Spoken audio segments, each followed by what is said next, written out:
sa Papa Dudut Stories, ikaw ay hindi nag-iisa.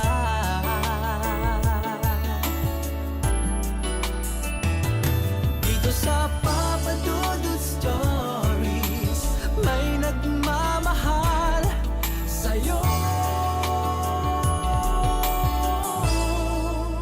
Papa Dudut Stories,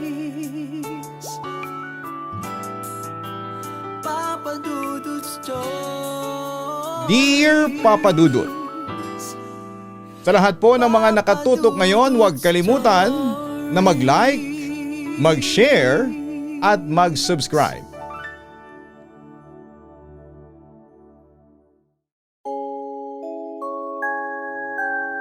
Hello, kumusta na kayong lahat? Ako po si Jana Maris Nerison. May asawa at 2 anak at nakatira ngayon sa Lipa City, dito sa Batangas. May ibabahagi sana ako sa inyong kwento na bagamat weird pero totoong nangyari sa akin at sa ilang mga kasama ko po sa bahay. Hindi ko kayo pipiliting maniwala. Papa Dudut, bago ko simulan ang aking kwento ay kaunting pahapyaw lang sa aking background. Isa akong liberated, strong-willed woman. Hindi ako malandi pero friendly ako at napaka-approachable. Hindi rin naman ako kagandahan pero maraming lalaki ang nanliligaw sa akin. Ganun pa man ay hindi ko sinamantala ang pagkakataong yon. Dahil iisa lang ang lalaking sinagot at minahal ko. Walang iba kung hindi si Reynard. Nagkakilala kami sa pamamagitan ng church choir kung saan siya ang parang lead singer and soloist. Ako rin ay hindi naman sa pagyayabang pero magaling akong kumanta. Katunayan, kaya kong kantahin ang mga kanta ni Mariah Carey at Celine Dion with matching birit. Pero napapansin talaga ako kapag ang kinakanta ko ay mga Whitney Houston medley o yung mga kanta ni Whitney Houston tulad na lamang ng Greatest Love of All, One Moment in Time at I Will Always Love You. Actually, medyo hawig talaga ang boses ko kay Whitney Houston at minsang napatunayan ko ito nang manalo ako at naging defending champion sa tawag ng tanghalan. Tanda ko pa nga noon na nag-standing ovation pa nga yung mga hurado, that time na sina Ogie Alcacid, Ray Valera, Carla Estrada at si Karil. Nag-backout lamang ako noong magpa-finals na dahil hindi na kinaya ng schedule ko ang demands ng show. Bakit ko na ikwento ito sa inyo? Dahil may kinalaman ang boses ko at ang hilig ko sa pagkanta ng mga hit songs ni Whitney Houston sa kababalaghang naranasan ko. Papa Dudut, eto na nga. Matapos naming may kasal ng asawa kong si Reynard, ay lumipat kami sa isang bahay dito sa Batangas. Actually, pag-aari ito ng tiyahin ng asawa ko. At kalahati lang ang upang binabayaran namin. Maganda po ang bahay, malaki at maaliwalas naman. Old school ang exterior, pero bagong pintura ang loob. Tuwang-tuwa ako noon kasi parang naka-jackpot kami. Balak naming tumira doon sa bahay hanggang sa makapag-ipon at makapag-produce na kami ng sarili naming bahay. Ang hindi ko alam ay may nakakatakot palang sekreto ang tirahan namin. Nagsimula yung hindi ko pagiging komportable sa bahay nung pinagbubuntis ko ang unang baby namin ni Reynard. Dahil nga sa magaling akong kumanta. Madalas akong kumanta kapag nagluluto, naliligo at bago matulog na para bang kinakantahan ko ang anak ko. Okay lang naman ang paligid ko kapag iba ang kinakanta ko pero Papa Dudut, nagsisimula ang kakaibang feeling kapag ang kinakanta ko ay yung mga kanta ni Whitney Houston. Isang araw habang nagluluto ako ay napabirit ako ng Where Do Broken Hearts Go? Nang biglang mahulog yung 2 kalderong maayos na nakasalansan sa upper cupboard. Tapos habang naliligo naman ako, syempre kumakanta ako. Normal lang naman ang lahat nung kumakanta ako ng kanta ni Mariah Carey na Emotions.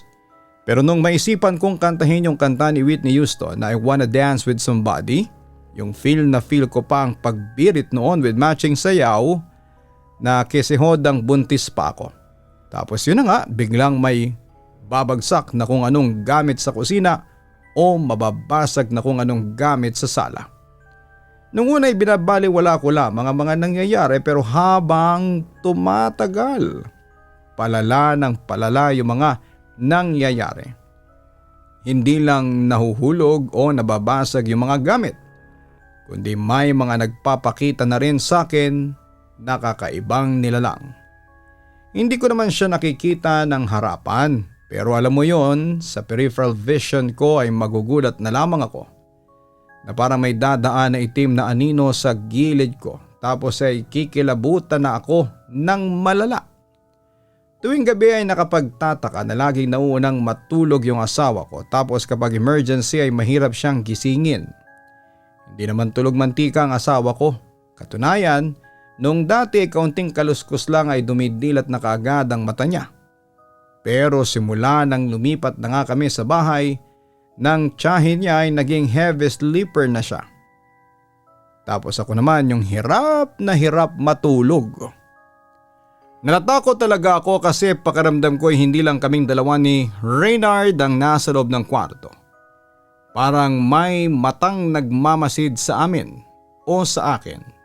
Kapag nakakatulog naman ako, pero automatic pagsapit ng 3:00 ng madaling araw, ay magigising na ako ng kusa, tapos ay makakarinig ako ng mga unusual na tunog at kaluskos sa labas ng kwarto at sa labas ng bahay.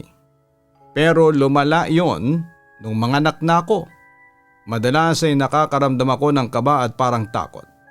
Hindi ko alam kung baka part yon ng postpartum. Hindi ko siya sinishare sa asawa ko dahil ayaw ko ding masyadong isipin at baka nga dahil sa kapapanganak ko pa lamang.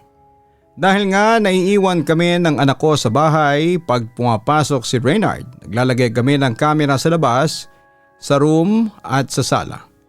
Lalo na at kailangan ko ding mag-asikaso sa bahay during the day, tapos after 2 months kong manganak ay nagbukas kami ng asawa ko ng sari-sari store, kaya malaking tulong ang camera para nakikita ko pa din siya kahit na gumagawa ako ng gawaing bahay.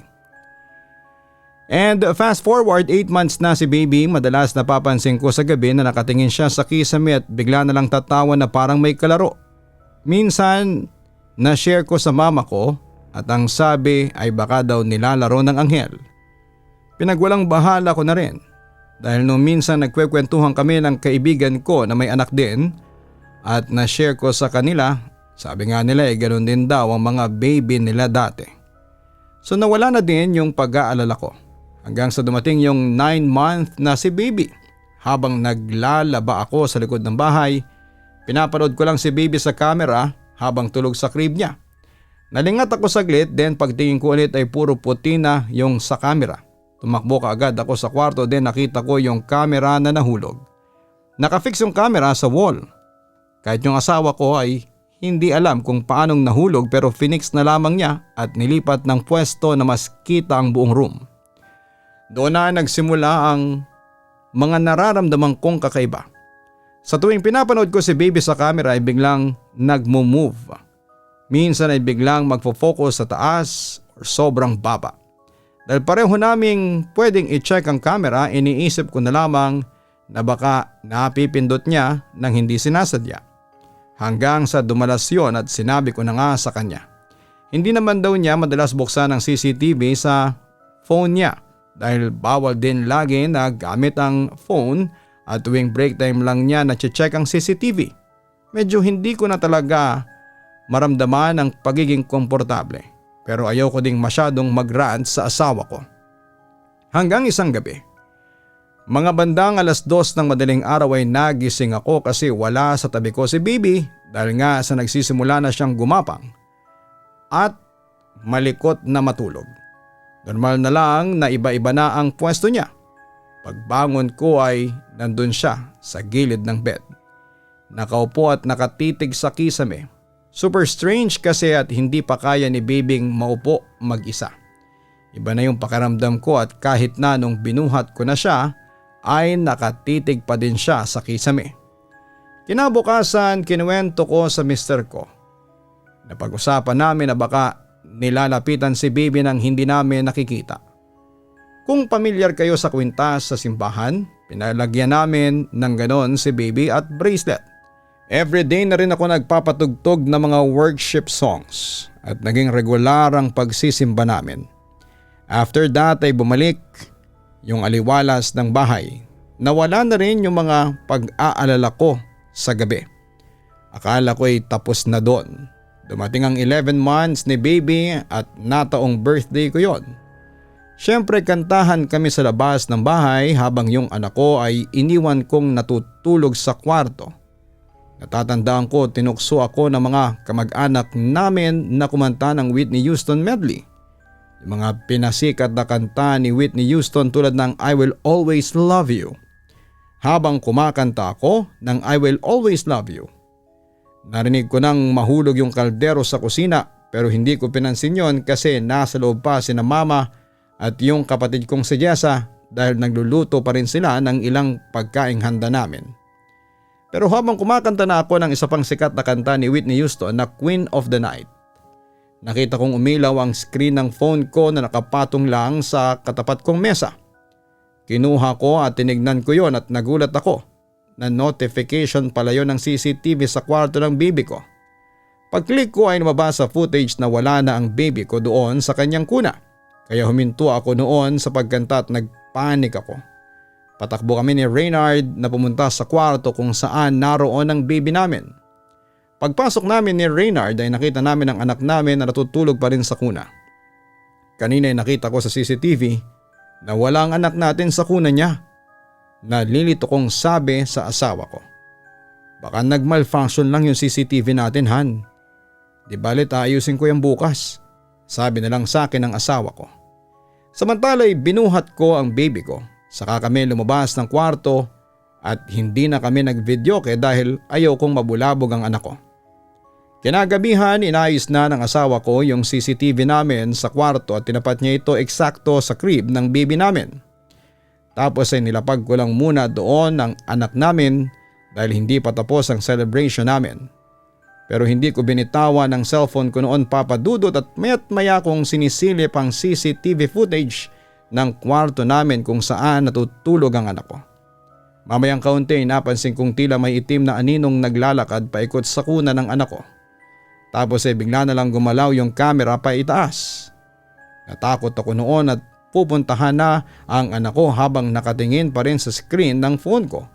Pero muling gumalaw ang camera pababa ng crib ng baby ko. Doon ay may nakita na akong nakatayong babae sa tabi ng crib. Lalo akong natakot at nung buksan ko ang pinto ay isang malakas na hangin ang sumalubong sa akin. Tapos ay parang napuwing ako. Hindi nagtagal noong makarecover ako. Agad kong pinuntahan yung baby ko at nagulat akong gising na ito. Pero papadudot, ang creepy lang nung anak ko kasi nakatingin siya sa akin na para bang may isip siya. Tapos ay ngumiti na lamang siya bigla sa akin. Dahil dito ay tinawag ko ang asawa ko at agad namang pumasok si Reynard sa kwarto. Anong problema dyan, ha? Sabi niya sa akin. May nakita ako sa CCTV na nakatayong babae sa tabi ng crib ng anak natin. Kwento ko naman. Baka naman si Jessa lang yun o ang mama mo, ang sabi pa ni Reynard. Hindi, ibang babae. Creepy ang itsura niya. Reynard, parang gusto ko nang lumipat ng bahay. Sagot ko. Hindi pa tayo handang lumipat, nag-iipon pa lang tayo, hindi ba? Balik ni Reynard sa akin. Kung mananatili pa tayo dito, baka mabaliw lang ako sa pag-aalala. Hindi natin alam kung anong pwedeng gawin ng multong yon sa anak ko. Natataranta kong sabi. Multo? Walang multo dyan, ha. Hindi totoo yan. Ang sabi ni Reynard na isang debotong Christian. Kaya hindi talaga siya naniniwala sa mga multo at paranormal beings other than God. Mamayang kaunti Narinig ko gamit ang rechargeable Bluetooth speaker na nasa sala. Nagpatugtog ito ng Whitney Houston medley. Nakaramdam ako ng kilabot nang may makita ako sa aking peripheral vision na itim na aninong dumaan sa gilid ko palabas ng pinto. Tapos ang kasunod nun, nag-brown out pero tuloy pa rin sa pagtugtog ang Bluetooth speaker ng Whitney Houston medley. Nagsigawan naman ang mga kamag-anak namin sa labas ng kwarto dahil nga nawala ng ilaw. Nagkaroon din naman ng ilaw makalipas siguro ng 10 minuto pero dahil sa patuloy sa pagtugtog ang Bluetooth speaker at dahil sa sinasabayan ng mga kamag-anak ko ang pagkanta ni Whitney Houston ng I Wanna Dance With Somebody, kasabay ng tawanan ay bigla na lamang tumilapon ng Bluetooth speaker namin as in parang may sumipa o may bumato. Dito na rin huminto ang tugtog, siguro ay dahil sa nasira na ang Bluetooth speaker matapos itong malakas na tumama sa pader. Natigilan kaming lahat, lalo na mga kamag-anak namin sa nasaksihan. Sinong gumawa nun? Tanong ng tiyahin ko. Nakita kong lumipad yung Bluetooth speaker na para bang kinuha tapos ay binato sa pader. Sabi naman ng kapatid kong si Jessa. Jana? Reynard? Parang may multo sa bahay niyo ha? Seryosong wika ni Tito Vince sa aming mag-asawa. Dapat ang tinatanong ninyo dyan, si Tita Gigi. Sagot naman ni Reynard. Si Tita Gigi ang may-ari ng bahay na tinitirhan naming mag-asawa. Ano Gigi, may multo ba dito sa bahay? Tanong ni Mama. Agad namang sumagot si Tita Gigi at pinabulaanan ang mga multo. Ano ba kayo, walang multo dito? Pinabindisyonan ko ito kay Pastor Celso at saka tumira na ako dito dati, wala naman nagmumulto. Aniya. Nakumbinsi naman niya ang mga kamag-anak namin maliban na lamang sa akin at tahimik lang at nagmamasid sa paligid.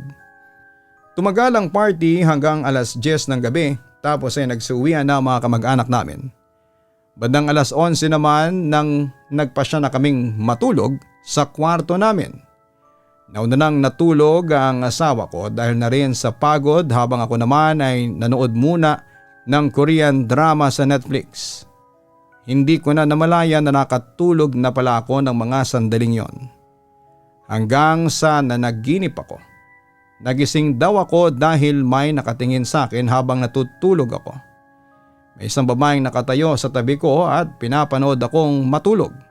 Nakatingin siya sa akin at pulang-pulang mga mata na parabang mata ng mga lobo. Sobra akong natakot.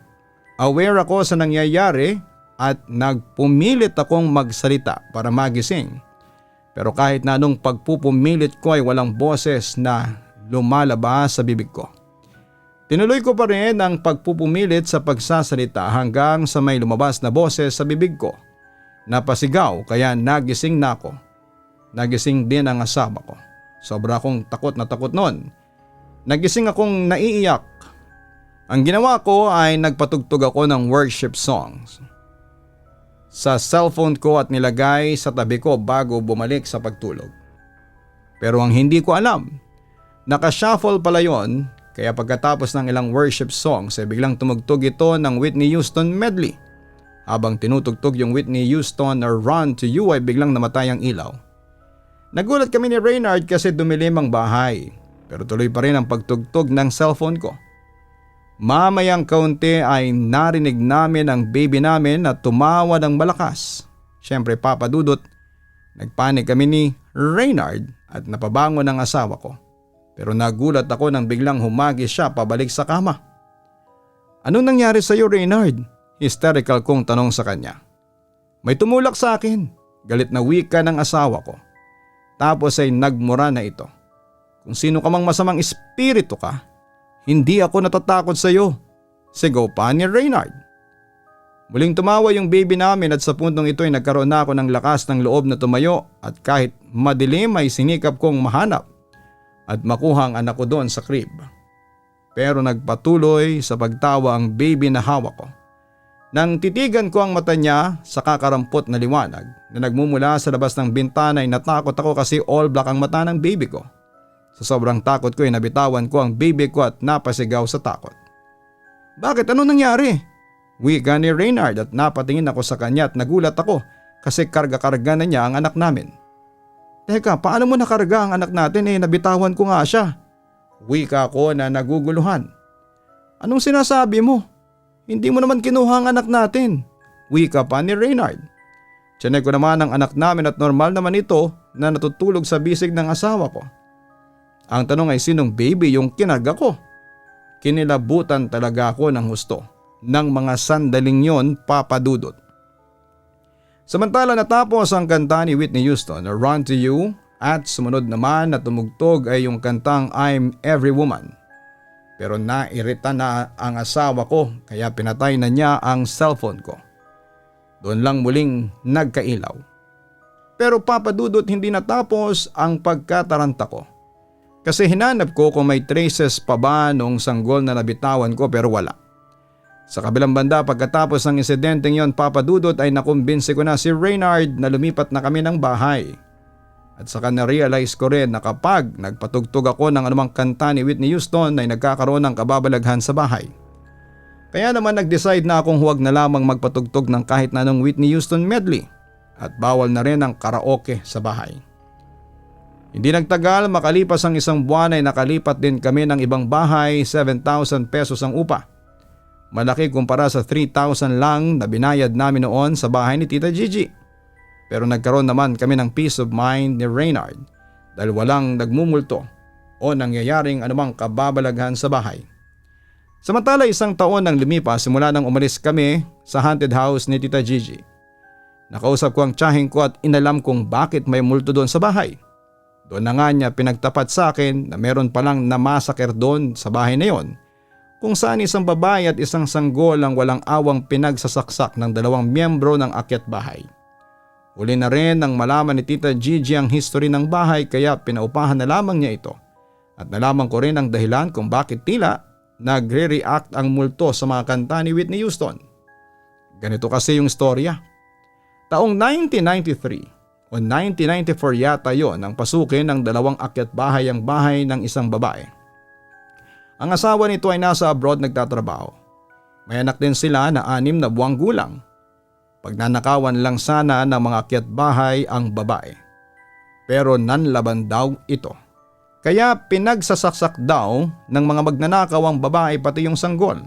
At para hindi marinig ang ingay at hindi magsuspetsya ang mga kapitbahay, nagpatugtog daw ng malakas na Whitney Houston medley sa radyo ang mga akyat bahay para matakpan ito ang sigaw noong babae. Kaya ganoon na lamang siguro ang reaksyon ng multo sa bahay na yon sa tuwing kumakanta ako o nagpapatugtog ng Whitney Houston medley. Ngayon, kung itatanong ninyo kung nakuha ba ng babae, ang hustisya ay hindi ko alam pero mukhang hindi kasi nagmumulto pa rin siya sa bahay. Kung nakuha na niya ang hustisya, matatahimik na ang kaluluwa niya kaso hindi. So yun lang ang nalaman ko tungkol sa history ng bahay na tinitirhan naming mag-asawa. Sa ngayon, Papa Dudut, ay maayos naman ang buhay namin ni Reynard. 2 na rin ang anak namin. Work from home ako para may time akong alagaan ng 2 chikiting namin habang si Reynard ay kakapromote lang bilang supervisor sa kanyang pinagtatrabahuhan.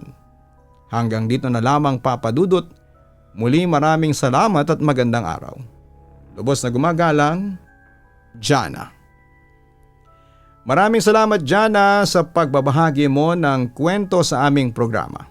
Nakakalungkot at nakakatakot ang kwento ng bahay na tinirhan ninyong mag-asawa. Buti na lamang at nakaalis na kayo doon. Hindi natin kasi alam ang tunay na intensyon ng multo sa inyo.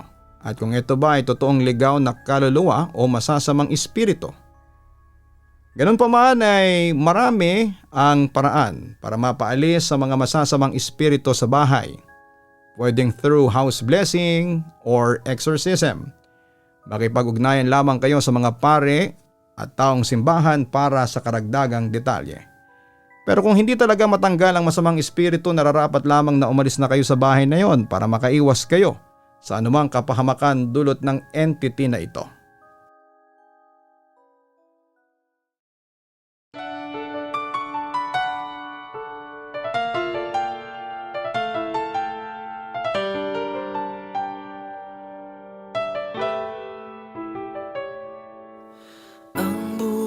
ay mahiwaga,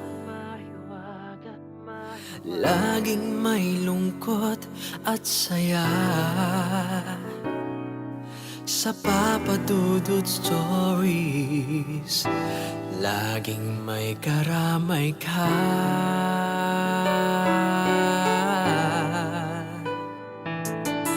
Mga problemang kay bigat, dito ay pakikinggan ka. Sa Papa Dudut Stories, kami ay iyong kasama. Dito sa Papa Dudut Stories, ikaw ay hindi nag-iisa.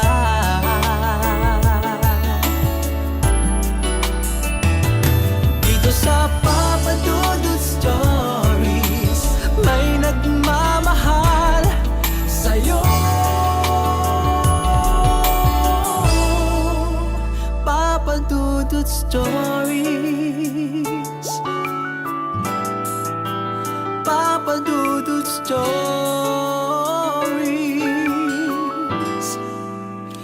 Papa Dudut Stories.